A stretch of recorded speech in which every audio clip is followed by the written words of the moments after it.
Good morning, everybody. Hi, I'm Lakshmi Srinivasan. I'm the Global Head of Blockchain Services for Tata Consultancy Services.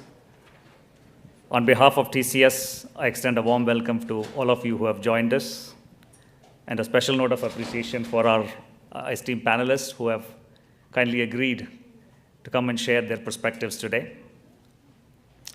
A quick word about TCS. We are one of the global leaders in IT services, digital and business solution, one of the fastest growing band in this particular segment. And we are pioneers in many ways of instrumenting our global network delivery model and machine-first delivery model in extending value to our customers.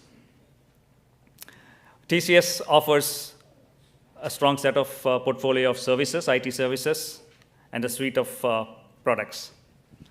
Under our digital transformation services, we have our TCS blockchain services, where we help customers embrace this technology, which has immense potential, in a strategic manner. This helps to drive their growth and transformation agenda. So besides looking at advisory, consulting, and implementation services, we're also building platforms in collaboration with some of our partners to help enterprise build and realize value from these solutions in a swifter way. So we thought it would be a good opportunity today for us to invite some of our customers and partners to share some of their experiences as we transition from experimentation and exploration of this technology in the enterprise world. Now more questions on proof of value. How does this technology actually deliver business value? How would we be able to answer the stakeholders for the kind of investments that would be required? So we thought it would be a good opportunity today to hear from our customers and partners on how they have approached this, how do they look to approach this, and what are going to be the critical success factors for wide-scale enterprise adoption. I'm requesting Melanie Alvarez, who heads our advisory and consulting practice for blockchain, to kindly orchestrate this session, and look forward to engaging with all of you. Thank you.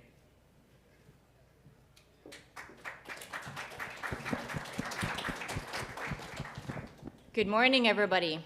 Thank you so much for being here today, and I'm personally very excited to host this esteemed panelists over here. Not only are they highly educated in their various backgrounds, but also highly experienced in the blockchain front. What I'd like to do is, before we get started, is to do a quick introduction of each of our panels. So starting off over here, lady in white, Jennifer, you see, you stand out with the outfit. Jennifer Peavy, Managing Director and Head of Office of FinTech Strategy for the DTCC. Within this role, she is responsible for defining the firm's strategy for new and emerging technology innovation, leading efforts related to the exploration and experimentation of fintech, and working with her colleagues in the industry to advance dialogue on key topics and develop thought leadership. Jennifer currently serves on the Technology Advisory Committee of the U.S. Commodity Futures Trading Commission, CFTC, and is the former chair of the EEA's Banking Working Group. Second seat over here is Ricardo Correa, who is the Global Head of Partner Management from R3. Ricardo served as the head of APAC for the first 12 months at R3, growing the team and working with member banks across the region. He is now Global Head of Partner Management and is focused on building a strong partner ecosystem. Before R3, he co-led the emerging technology portfolio at the CBA, Commonwealth Bank of Australia, and prior to that, co-founded 2 technology startups.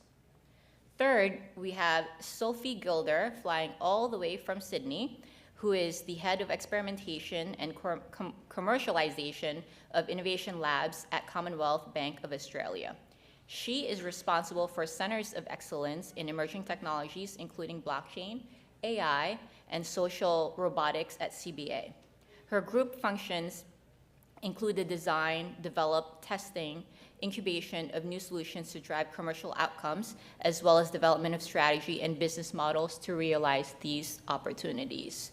Recently, Sophie's team delivered the first global blockchain bond issuance for World Bank, a programmable money to facilitate sophisticated conditional payments and a tokenized rights exchange to drive environmental protection. Fourth, we have Hervé Francois, who is a blockchain lead at ING Netherlands. Hervé is responsible for bringing proofs of concepts into production, capitalizing on technology potential in order to unlock mass scale value. A good example is HQ LAX project, a new collateral exchange to manage liquidity more effectively and more cost efficiently, which aims at being in production this year. In addition to that, the ING blockchain program under Hervé has delivered over 44 proofs of concepts in collaboration with following business areas, including payments, trade, finance, working capital solutions, FS markets, post-trades, bank, treasury, lending, compliance, and identity. Last seat over here, we have Mark Mercury, who is the head global product group for blockchain at Microsoft. Mark's career has included architecture, consulting, engineering, evangelism, and strategy leadership roles at startups, enterprises, ISVs, and CSVs. Lots of acronyms here. He has 12 issued patents and 15 patents pending in the areas of cloud, mobile, and social. Mark is the author of 4 books on services and identity, and he's the technical director, or editor, I should say, of an upcoming book on microservices with Docker on Microsoft Azure. With that said, thank you all for joining us today. And what I'd like to do is introduce everybody to the way we're going to spend the next 50 minutes on our today's discussion. So we have a three-part discussion starting off with shifting mindsets, curating ecosystems, and transforming businesses. And the way shifting mindset is all about is the main question we're going to ask is, why does the success of blockchain technology depend as much on the mindset as it does on the technology? So think about people in your organization who might not understand the value of blockchain-based solutions that the technology brings forth. And we're going to discuss the changes in terms of mindset and culture an organization needs to undergo and experiment with the blockchain technology. So if I may get started, starting with Hervé, I'd like to ask you, do people in your organization understand the value that blockchain-based solutions bring forth to your organization? So given the kind of company that you work for and others as well, please feel free to share your experience from your organization perspective or from client's perspective or experience within a consortium. Yeah, thank you. So I would say first of all that for ING Bank, like we really like problem-centric / customer-centric. So in general, it's all about like what problem are we solving, and then later on is a technology like blockchain the most suitable for this use case.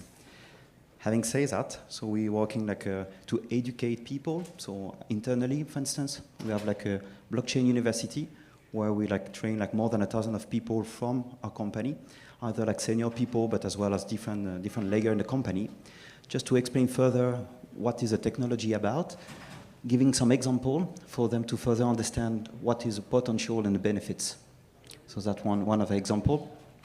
As you mentioned also earlier on, like we did like 44 proofs of concept so far, the various like fields. And initially, I think it was a bit what people usually say, like you're kind of like a solution in search of a problem.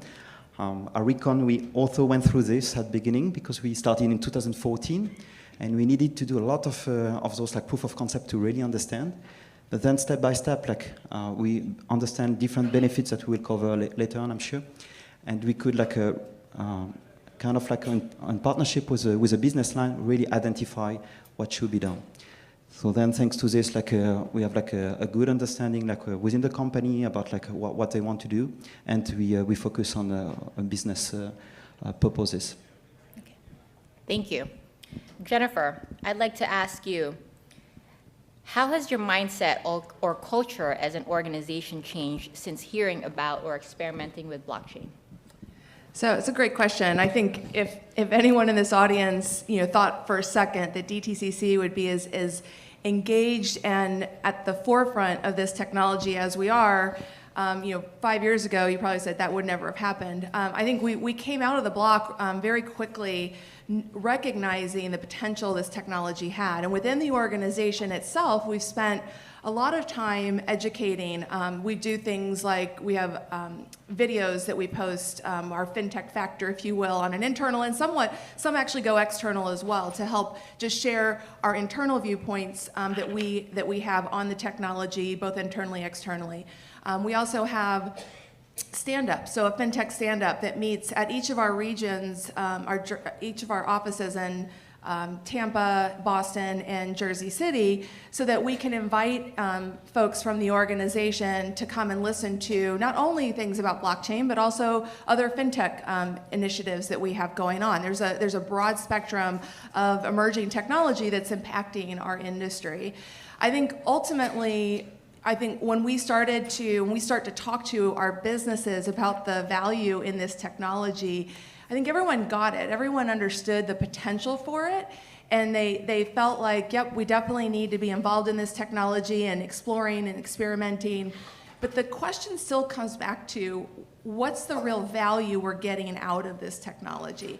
And I'll be honest, we still ask ourselves this question, and we understand all the key characteristics of the technology. We understand how they can drive and change our industry and what they can mean for us in terms of really decentralizing some of the processing and hopefully in the future reducing cost of processing. But at the end of the day, when we look at a use case and we think about how we might want to redesign that use case, right, that workflow, that's step one for us, is what do we really want to get out of the change in the business process? And then step two is to say, now what technology is going to be the best fit for this? And while blockchain is always on our list, I think we still struggle sometimes with understanding why it is the right choice. I think a lot of times that happens because the mindset of folks is, what's the near-term benefit, right? Folks want a return in 18 months' time, so our clients and even some of our internal stakeholders are thinking, what am I going to get in the next 18 months? And I think the real value in this technology is not in 18 months. It's a much longer road. So I think that's one thing that I think we still are challenged with. Great, thank you very much. I'd actually like to build on that question, and this is open to everybody on the panel, which is, what barriers have you encountered that are not related to the technology while implementing a blockchain-based solution? I'll kick off with that one. So I would say that whilst this technology can move at warp speed, people's opinions, the way people understand the products that exist today, winning the hearts and minds of people, moves incredibly slowly. So I would say that in terms of the barriers to adoption of this technology, most of them, ironically, are non-technical.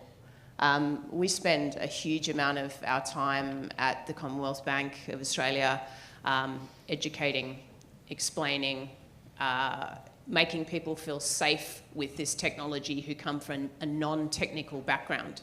So that's one of the challenges that we have, because the technology is still relatively new and not well understood.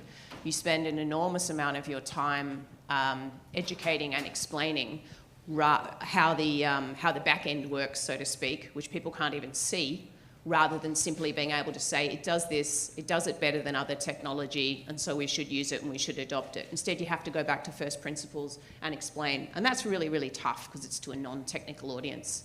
So that engagement and explanation has to be invested in, otherwise you just can't move forward. Another thing is that there's a huge philosophical shift with blockchain technology specifically. You're working with a whole lot of, within an institution and with other institutions that are used to having centralized control. So the idea that you might be working towards a mutual benefit is something that most of them have never done. And that's really, really challenging to say, it's okay if we gain this benefit and others also gain this benefit, because we're used to being in this competitive mindset where we want to gain the benefit and no one else does. But arguably, if all of us gain, all of us win. So that philosophical shift, I think, takes time and energy.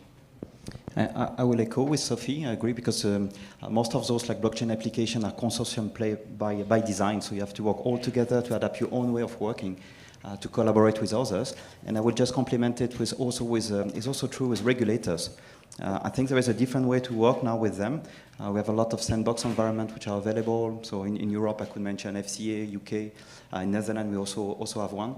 Where now you also have to shift your mind and see how we can co-develop, including with a regulator, with the help of regulators. Great. And then Mark? Yeah, I just would echo on that as well. I think the whole consortium aspect of it is something that's new for folks. And I think to my fellow speakers here, there's this notion that historically it's okay to be selfish. And so we had someone say the other day, if you're bringing a supply chain scenario and it's really the benefit of this major player, and then the benefits to everyone else in the system is that they don't get fired, like that's not a great blockchain solution. And it's one of the reasons why we spent a lot of time working with Starbucks. And so for Starbucks, they had a big emphasis on they looked at what they called the first 10 feet and the last 10 feet. And so they said, okay, we have smallhold farmers. Some of them don't know where their coffee is going. They might not be getting a fair price for that. And they want to make sure that how can they use not just the insight they might get for their business for them, but how can they make sure that the farmers get insights that can make their lives better. And that was really the driver, as opposed to cost efficiencies, which they'll also get. I think the other thing is that people talk about trust and transparency and how they want that, and consumers want to know, say, for provenance, where things come from. But again, looking at Starbucks the last 10 feet, is that people may have romantic notions of where products come from. And so giving them just data by itself is not necessarily helpful. It's how do you take that data and distill it in a way that gives them the information they want, in the context that keeps sort of the love and the romance of the brand. And so there's a number of things in between that are there. And then there's just sort of practicalities that most people don't think about until they've gone post-POC. Like in POC, you may say, oh, we'll just go with a smart contract. But suppose Hervé calls something a product, I call it a SKU, and Ricardo calls it an item, right? And just churning that in different types of applications can have major ramifications over time. Or we want to make changes. How does that actually get into production? So there's this coordination of a business and technology that they need to work together that they haven't really thought through. And then heaven forbid you have to kick someone out of a consortium. Like they don't think about that, right? So a financial institution that may do business with a sanctioned country, how does that actually work? Because now you've made this dependencies across this business. Your business is now taking dependency on shared data. And what are the ramifications for that? How do you do appeals? There's a number of things, just how you do business together, that are really interesting. There's actually a guy, Mike Walker, who joined us from Gartner, who's doing a lot of research in this area, and we'll share it publicly. But that's an area where, as people go post-POC, they start getting into the details, like, oh yeah, there's a bunch of things we haven't really got to yet, but will be super important. So can I just, sorry, Sure, Ricardo, please. but just real quick, as an organization that spends its time bringing mutual benefit to its clients, right, and working on new projects and implementing new projects for them, or capabilities for them, I will say that there's probably two other things, right? And Sophie, you hit on it earlier, but building confidence in the underlying technology. And I do think the use case is probably an important component of actually this question, because when you think about something that is systemically important, building confidence in the technology that process or capability is going to run on is top of mind, right? And then the second thing is, for a client, their own priorities, right, often becomes the bigger challenge. So again, non-technical, but it becomes one of the things that in our industry, when we look at rolling out any new product, it is probably the #1 hurdle that we face to getting something through. Great. And then Ricardo? So I'll just an obvious point, I think certainly what we've seen as barriers, there's things like IP, there's things like commercial, how do you price this thing? But if you step all the way back, I think the biggest issue that we found early days was taking people that are in a business process and asking them to reimagine the business process was something that people have very little knowledge about. So how do you take a supply chain and completely change that supply chain? In fact, our big example was trade finance.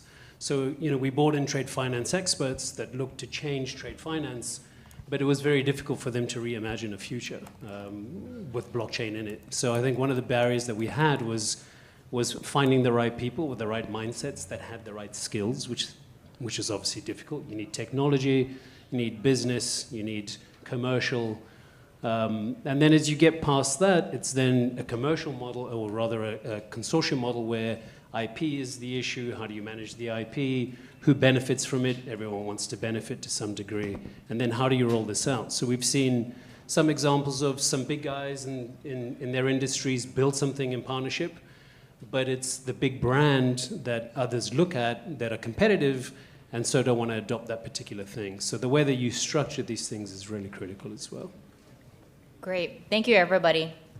So hopefully everyone had a chance to come in, get a seat, and hear our panelists here today. What I'd like to do is move on to our second portion of curating ecosystems. So building on the idea of reimagining business processes, the key question here is, are we ready to invest in blockchain-enabled ecosystem projects? So essentially, what was once seeing your competitors as the enemies, but seeing your competitors as collaborators that would be part of your ecosystem. So I'd like to start off with Jennifer here. What is your opinion about investing in building innovative ecosystem solutions where communities could benefit? So it's easy. I'm really supportive of it.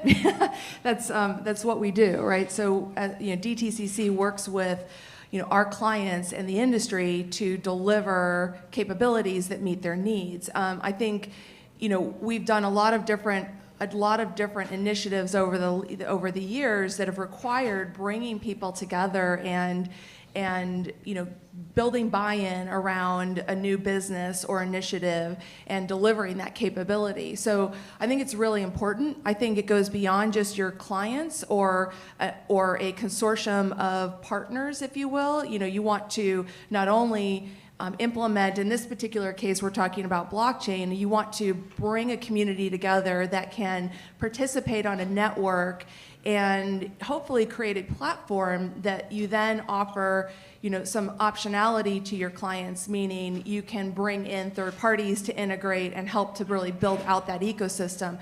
That's not going to happen unless you have the buy-in from the people around the table. It's not an easy task either. I can tell you that in all of the initiatives that we've launched, it's a very difficult task, and I think using this technology, it's no different. But I'd say that in that just to maybe give a little bit of comfort that it's just a common challenge, right? Is just getting people to really sit at a table, collaborate, and think about what's best for the industry as opposed to what's best for each of their individual needs.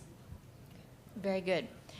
Ricardo, this question is for you. So in your role as Global Head of Partner Management, how do you feel about co-investing and profit sharing with other organizations? What if those organizations are your current competitors or your competitors' competitors?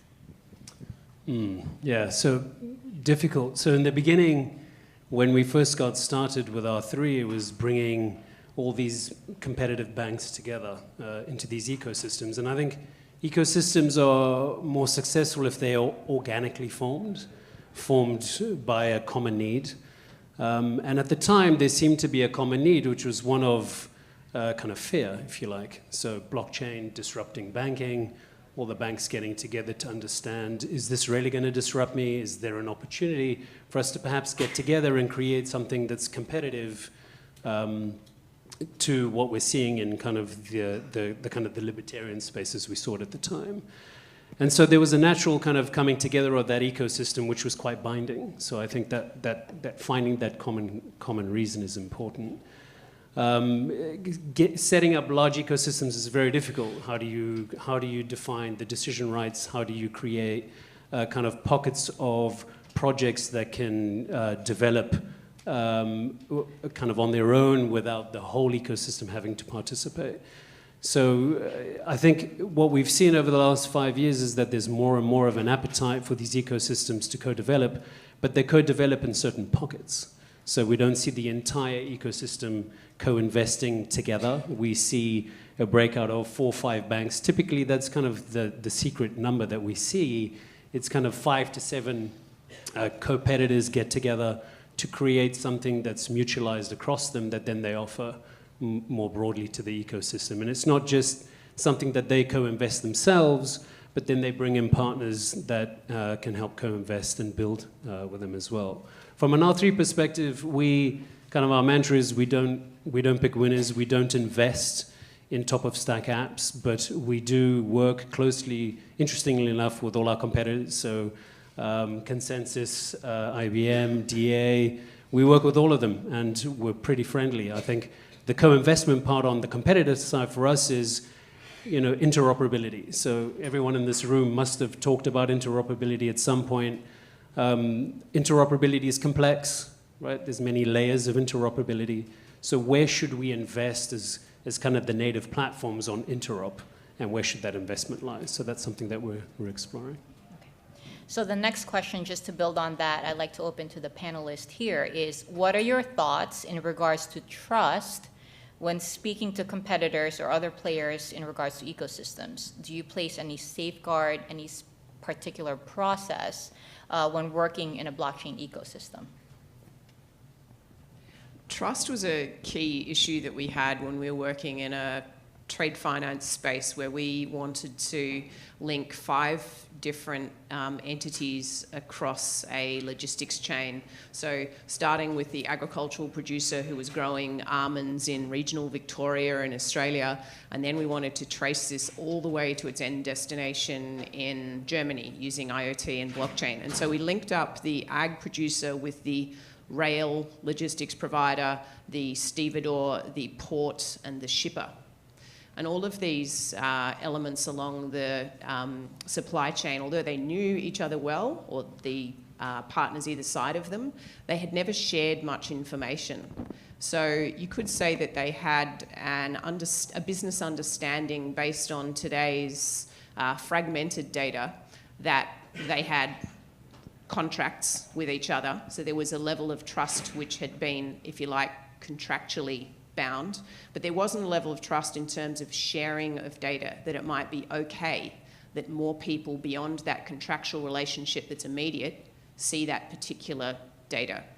So what we had to do was say, for just this one POC, for this one particular transaction that we want to do, can we test and see? Can we share this and see what the benefits are versus the way that you operate today, so that taking an experimentation mindset, we can perhaps build that trust. So initially it wasn't there. By the end of the experiment, everyone got that there was certain information that they had always thought was commercial in confidence, but in actual fact, that was just because they never had shared it, not because there was any actual negative impact on them of sharing it. And the idea of sharing across that supply chain had greater benefit than it did negatives. So I guess through experimentation and bringing these parties together and doing something practical, we were able to build that trust, but it's still a mindset shift. So there's lots of areas where we will need to do more building of trust, and we also critically need to have measures in place when that trust breaks down. So you can't expect that you will always take the happy path, and I think for some, whilst they might have an initial level of trust, you also need a solution for when things go wrong. It's not the happy path anymore, and you need to sort things out. So that gets into governance, which is a much bigger issue.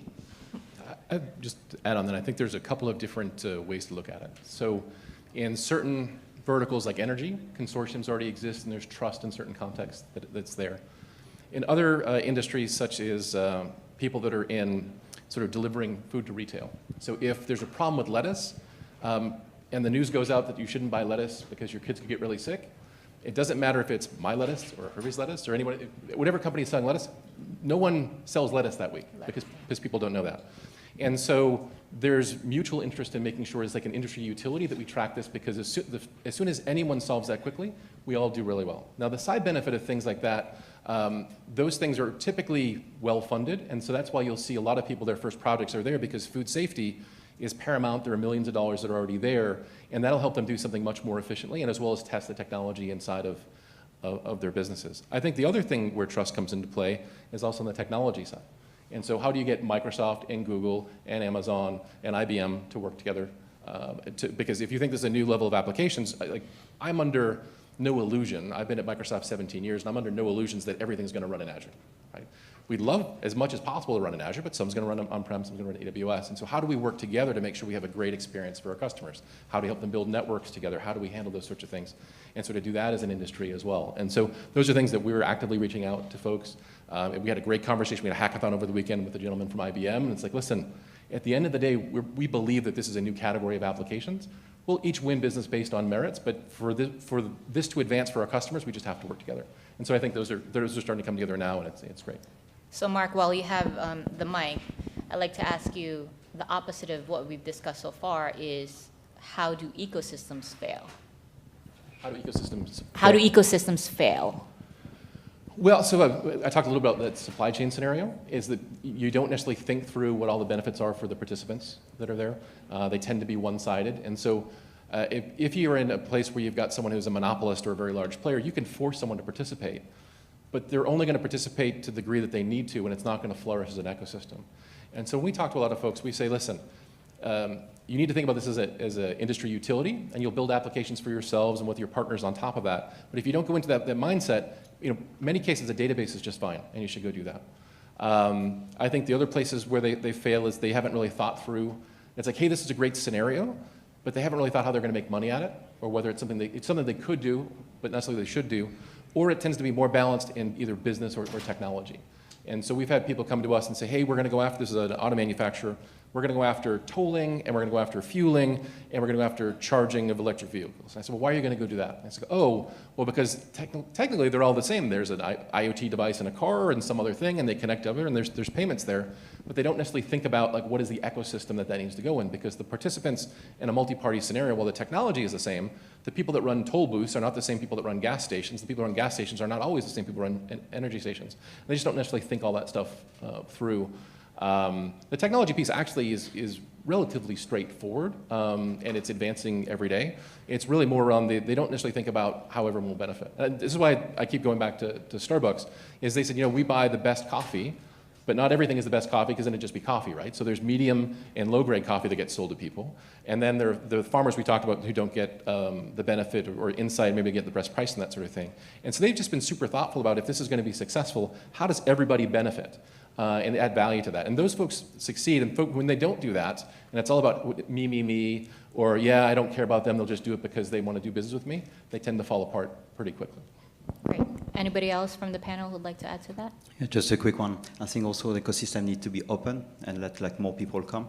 Often what we see is you got different ecosystem, depends on the field, depend eventually of the technology, the groups. Typically supply chain finance, you got already a couple of solutions. So now we have kind of fragmentation of the market before you get potentially just a consolidation or more interoperability, as Ricardo was mentioning, and then you can all work together and get a kind of global ecosystem. So to answer the question, I think one of the main risks would be not to reach the critical mass. If your ecosystem is too small, then you will have an issue for usability of it. And so one thing, it's not a risk, but is a missed opportunity, is that a lot of people think about their use case. And if you think about digital transformation of the industry, there's lots of different use cases that will come together. And so, one of the things that I get excited about coming to work every morning is because everyone's, they see this combination of AI and blockchain and IoT, and there's just a number of new technologies, and they're just like, hey, we need to fundamentally think about how we do our business. Especially in blockchain, it's been told, hey, it's the second coming of the internet, you need to pay attention. And so everyone, unlike the days of the internet, we now have the stories of the people who didn't react quickly to the internet are in the dustbin of history. So everyone's really looking to see how they can go transform their business. And so we get to talk to everyone about that. They come in and ask us for our advice. And we can say, hey, wait a minute, you're doing this, but don't you also have a trade finance component to that? And don't you have these other things? And so to the degree that people can figure out who else is doing certain parts of, what else is being transformed in the broader industry that can tie together? I see that more as a missed opportunity that we're starting to close in on now. But the more that people do that, you're really going to see some incredible benefits. And I think Ricardo, so just to add something, it's supposed also to be cross-industry. So it's common factor for all e-identity, sovereign identity, different of those topics, which would benefit from all of us and could be just common. So independent of if it's for, I don't know, a use case with a Starbucks or our use case of tokenization of assets, for instance. And where we should go more into how we link all those different use cases and consortiums together. Yeah, certainly. I think long-term ecosystem failure will probably be a result of kind of the interoperability of things like assets and identity and so on. But I think from a practical perspective, the reason that we see ecosystems fail is they run out of money. And they run out of money because they don't know what to do. So, they've got a tool, everything looks like a nail, it's a great hammer, and it's everything for everybody, but you don't have a clear focus. So we see a lot of that. We see a lot of folks coming together. It's the coming of the internet, or the new coming of the internet. It's going to change everything. But without clear focus, eventually you run out of money and you run out of executive sponsorship. So it's really important to make sure that you've got the right exec sponsor, the right funding, and also the right focus. All right, that's actually a perfect segue to our next topic over here. So we've talked about shifting mindsets, curating ecosystems. Now let's move on to the third piece and last piece, which is transforming businesses. Can blockchain be a primary source of revenue generator for our adopters? And really, at the end of the day, what we'd like to talk about is we'll explore examples and discuss the possibilities that arise if we are able to shift the mindsets and curate ecosystems. Our goal today is not to be prescriptive and have our panelists tell you what's right or wrong, but rather share our experiences or their experiences of what's worked, what didn't work, and what should work going forward based on that. So I'd like to start off with Ricardo, asking you, what are your thoughts on security tokens or tokenization of e-liquid assets as a potential revenue generator or quote-unquote moneymaker for your business? Okay, so just before I go there, I suppose, the question, can blockchain be a primary revenue generator? I suppose, we see these things in two horizons. Horizon one is what we can see. So all these processes that are inefficient, reconciliation that we know we can probably save money on. So we look to solve the things that we know and this notion of horizon one. And horizon two looks exciting, but we can't really figure it out. It's a little bit like the internet in 1999 versus the internet in 2019. Tracking my child is a great benefit of the internet today, which I wouldn't have imagined back in 1999. So, you've got these great things that you can do today with this technology, and we're struggling to imagine what that looks like. So bottom line benefits, we can see, horizon one. Top line benefits, we're starting to see some of them coming to the fore, which is really exciting. To the question that I was asked, tokenization, just an example. So how can we generate new revenue? So we came across kind of a company that was looking at oil prospecting. They managed to find a well, so they spent something like 50 million. They found a well. The well would deliver something like $1.5 billion worth of oil. And they didn't have the money to kind of continue to drill and extract that. So they spent 50, they then tokenized the whole volume of what they could extract and then raised money off those tokens. So rather than going through a typical raise of, hey, I need to go and find some cash to extract all this oil, I tell you what, let me just tokenize the oil, create a token for every gallon that I extract, and let me just go and sell and raise off the back of that. So completely different way of thinking about how do I tokenize kind of assets today and how do I raise money off the back of these things. And we're seeing a lot of different examples like that. So the tokenization of precious metals, one of our partners, Tradewind, has tokenized gold. And that's a really interesting kind of the fractional ownership of assets. Like I can own a little bit of a house, a little bit of a gold bar, a little bit of a building, things that I want to invest in, I can now invest in because there's this notion of fractional ownership. So, those folks that we know that are tokenizing everything, from cars to planes to houses to precious metals. And then there's the tokenization of kind of security assets that you mentioned as well, things like bonds that Sophie mentioned for the World Bank. So that's just a few examples that I have. Hervé, given the kind of work you're doing at ING, is there any thoughts you'd like to share on tokenization? Really in line, actually. But I think the first use cases were a lot for cost reduction. So that was a low-hanging fruit for entities to just get some benefits. So typically operational optimization. For a bank would be like a back office, middle office optimization, or like a settlement, those parts like a liquidity improvement, capital cost reduction. But then on this specific topic for tokenization of assets, you kind of like reshuffling a bit the world and the ecosystem. There's a lot of intermediaries who will disappear potentially. So the concept of getting rid of the middleman, and sometimes the banks is a middleman. But you got like a new also ecosystem from like around like this tokenization of assets from the issuance to the exchange to the potentially like custody, storage of this, and all like ancillary services which are around this. So long story short is like some of those roles disappear, but you have a new role and with like new potential like revenue model for actors which were not like a big player, but now can step in and play a role. Great, thank you. This question is for Jennifer. Has blockchain technology disrupted your business in any way? If yes, how? If no, what's your strategy for remaining relevant? So first, I'm going to add a little something to the crypto asset component, just because I do think it's a really interesting space right now, and it's one that we're watching really closely. We think that there is a lot of opportunity. What I do caution, not only in crypto assets but even in blockchain, though, is when we go straight to what are the revenue opportunities. I think that ultimately economics are going to drive the adoption of either of these ecosystems, and it's important to think about not only what you're getting by from a revenue perspective by improving an end-to-end process using this new technology, but what are the other downstream economic implications, and understanding the end-to-end, when you consider revenue opportunity. And what I mean by that is just, if you were to move the entire U.S. equities clearing and settlement market to T0, for example, what does that do to securities, lending businesses, et cetera, the things that are downstream that are all dependent upon our market today? And so thinking about that as a whole, I think, is really important for the industry, rather than just focusing in on one very specific part. Because it's really easy to look at an operational process and say, I can make that better, and it's going to be, I can reduce cost here. But when you do reduce costs there, what are there other downstream implications? Just good to think about, right?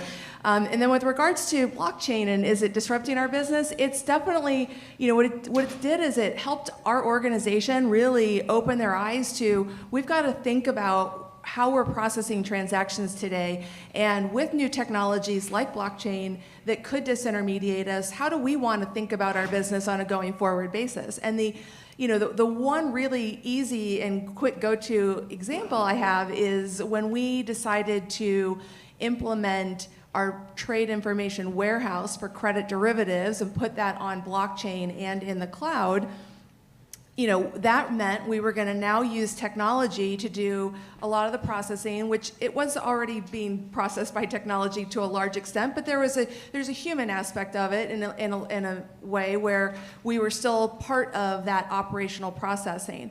But if you're using technology to do more of that processing and less of having the human interaction, what does that do to your business model? Well, from our perspective, we thought what DTCC does well is, we govern and administer these networks, right? We're a regulated entity. We, set the roles and responsibilities for our participants. And so while we may not have a direct impact in terms of processing, how does governance enable us to shift our business model to something that allows for this decentralized network where the processing is decentralized, but yet you still have a trusted third party that's overseeing the network and providing, accountability for it, right? Which is what our regulators want to see. And so ensuring that the network is regulatory compliant and having an entity that can perform that role, I think, is something that's really important. It's something that our industry clients have told us they want. It's something that the regulators have told us they want. So I think that's one area where I think is the logical go-to business model change, if you will, when we think about how these ecosystems, as they come in and start to develop, how we might be impacted. And I will tell you what was really exciting about this trade information warehouse project, is particularly at the beginning when we were thinking about what this really meant for the industry. You know, we took a very pragmatic approach to working with our clients to think about what this future vision of using this technology could look like in the OTC derivative space. And one really interesting idea was, you know, over time, where today you have, someone like DTCC or a bank is implementing upgrades or, to technology or implementing new capabilities around the technology. Now you could have your network participants actually think about new capabilities and smart contracts that they want to implement.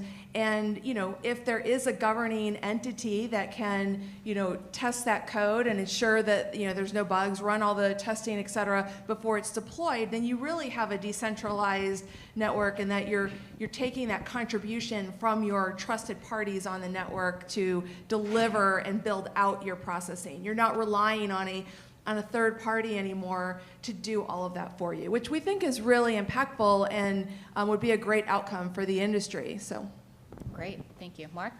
Just one thing too is it says primary, but does it also pivot your primary? So, we do briefings for customers all the time, and I met with a very large staffing firm, and about 3/4 of the session, they basically said, we're kind of screwed. Like basically their job was to help connect people together, set up these contracts for employment, and then do fractional payment, then they did some payment in escrow, and they said, down the road, we see that going away, so wow. And I said, well, actually, hang on a minute.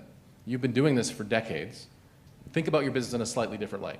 You are attesting to businesses the job employment and details about a number of employees. What if you instead said, you know what, hey, job seekers, we will provide a tokenized version of your history that you can be in charge of as a subscription service, and then businesses will trust us and you can go share that back. And so you change who the customer is, like, oh, well, yeah, actually we could do that. And when we actually ran the numbers, there were a lot more people looking for jobs than people hiring, and they actually would make more money in that regard. And so when you sort of sit back and say, hey, am I going to be disintermediated? It's like, well, maybe I am, but it's a great point to go back and say, hey, is there an opportunity for me to look at customers differently and make money in a different way? Great, thank you. This will be our last question for the panelists, and we'll open it up to the audience. This question is for Sophie. In your mind, is blockchain about money making? Or is there something else of value that makes blockchain worth investing in? Blockchain definitely isn't just about the making of money. So I think Ricardo and various others mentioned that the early term benefits are actually savings and efficiencies. They're, if you like, the boring but efficient thing that blockchain can do, and we saw that in, for example, our capital markets blockchain platform is simply reconciliation. I see what you see what I see, you know that I see what you see, changes behaviour, gets rid of reconciliation, instant known facts. So that's about efficiency and cost savings, not pure revenue. In addition to that, blockchain is worth investing in from my perspective because of risk and regulatory compliance. So for all of the projects that we've undertaken today, we have partnered with the local regulators to share with them what we are doing and to show them that, for example, if they were running a node, they would see the God's eye view, if you like, of the market, transactions as they happen, instant, real-time, verified information. You'd no longer do regulatory reporting where they're looking in the rearview mirror. Instead, they see actions and transactions as they happen, and so it's a benefit to them, but also a cost saving to everyone in the market that otherwise has to put that information together in an accurate report and gets massive fines if you get anything wrong. So regulatory benefits to blockchain, I think, are huge, and also compliance. If you can build in the rules about how, for example, a market or a product should operate, such that certain things are checked before a transaction goes through, It has a number of benefits. It's almost like pre-crime in the Matrix. You check things are correct before the transaction actually goes through. It means you have to do less auditing later. If you do need to do the auditing, you have the audit trail there. So efficiency, regulatory compliance, and risk we all see as huge benefits for blockchain, in addition to the, I'd say, Horizon 2 benefits that we can also see on the revenue side. So revenue is just one aspect. Great, thank you. I And see Hervé? also an example about like a privacy and how you can empower like people with their data. For instance, like ING, we have like a in-house like blockchain team which work on the zero knowledge range proof, how to like answer a question without giving the full information. So typically, like, are you older than 18? Yes or no? You don't need to give like your real like a date of birth. Same story now, we do it also for information. It's like, are you living in the EU, for instance, if you want for mortgage or something? And that's a way like which is not linked with the money, which by the way is open source what we developed, so we're not even making money about this. And that's all those like a new area where the blockchain technology will help people with a new business case and empower them, and just in their daily life, I believe. Great, thank you, everybody. What I'd like to do is open up to the floor for any questions. We have time for one or two. Gentleman in the middle. Can we pass on a mic or speak loudly? Yeah, but okay, the question is, but by when do you see a project with a concrete return on investment? It is something that will happen, I don't know, 2 years, 3 years, and if it is not yet there, what are the risks on running out of gas from, the sponsorship, what are reasons? Did everybody hear that? Shall I take that one? In terms of return on investment? It's a really good question because usually banks have impatient capital. They are the opposite of patient capital. So typically, if I put up a business case in my prior role as an investment banker, not in the innovation space, we would expect that there'd be a payoff within 12 months, 18 months at the outside, and if you couldn't achieve that, it was never going to get up. It's quite different in the innovation space because we measure other metrics. So sometimes we're looking for increased revenue, but sometimes the KPI might be something like hours saved for our customer. So if we can measure and show in A/B testing, for example, that our method saves them 5 hours in doing a particular arduous transaction versus the existing method, we believe that that will lead to greater customer loyalty, the customer will be happier, and then that is therefore sufficient. We don't actually need the dollars, there are other metrics. So there's a variety of metrics that we measure, only one of them is the dollars. I'm not saying it's not important, I'm saying it's not the only metric that we would measure. Yeah, but maybe my question is mainly about, let's say, you said that digital optimization it is the low-hanging fruit, right? So this is about replacing all legacy systems by blockchain in order to achieve that, let's say, optimization. So it has nothing to do with the impact to the customer. So from an optimization point of view, by when do you see implementing blockchain-based solutions by decommissioning legacy applications and taking advantage of the so-called optimization benefit that is the low-hanging fruit and not that much the transformation that you were addressing in the last question? Yeah, I'll just have a quick shot at that because I think replacing legacy systems is really difficult. And if that's the goal, you're going to get yourself into a bit of trouble. I think really what we see is the harmonization of infrastructure that runs in parallel and starts to provide benefit immediately or over time. I think you need to be able to look at, these legacy systems, core data systems, warehousing. What are the processes at the peripheral that you need to add value quickly? You need to put a run on the board. If you're playing a cricket match and there's no goals or there's no runs, eventually everyone goes home. You've got to put a run on the board quickly. So I think certainly what we've seen is it started in the innovation side, where you get a bit of funding and a little bit more runway because you're measuring different metrics. Then you've got to move it to the business pretty quickly, and you've got to add a run on the board to continue to get kind of the support that you need both on the funding and the executive side. So legacy replacement is a longer term vision for sure, but not the immediate.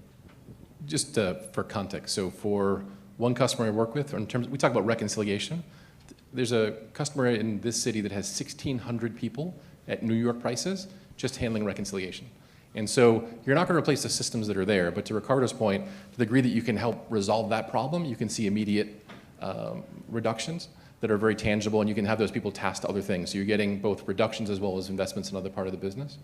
But I think going back to one of the questions is why do things fail, going back to your point here, is some people have grand visions, they try to implement it all at once. And so the things we look at is, hey, yes, you want to transform your supply chain, but where are you having the most pain? It may not be tracking everything, it may be handling disputes, or it may be just how we handle things in customs and those sorts of things. And so it's really important to have, and we saw the same thing in cloud and the same thing in IoT and Microsoft, is like what are the business impact wins that can be concretely scoped, that you can show the promise and deliver value to the customer, really taking the POC to production approach, and then you sort of expand from there. So you have the vision, but get really concrete on what you can do first, and then you tend to see those more quickly.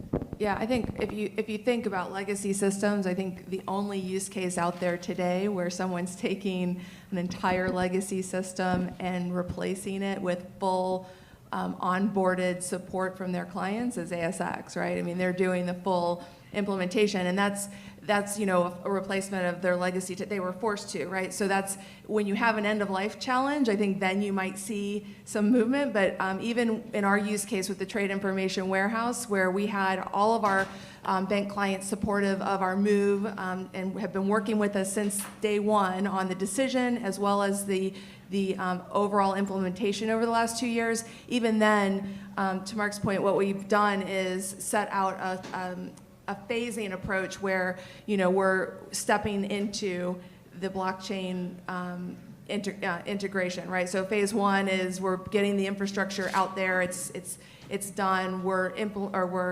We have nodes that we're hosting, but day two is when we're going to actually extend those nodes to clients, right? Not day one. So it just becomes an incremental process, which is a much longer tail then. Great. Thank you, everybody. Thank you for asking that question. It certainly generated a lot of discussion. Unfortunately, we only have about 2 minutes left in our time, and I'd like to thank all our panelists, Jennifer, Ricardo, Sophie, Hervé, Mark, for taking their time to answer all our questions today. And I'd like to invite back Lakshmi to do the closing remarks.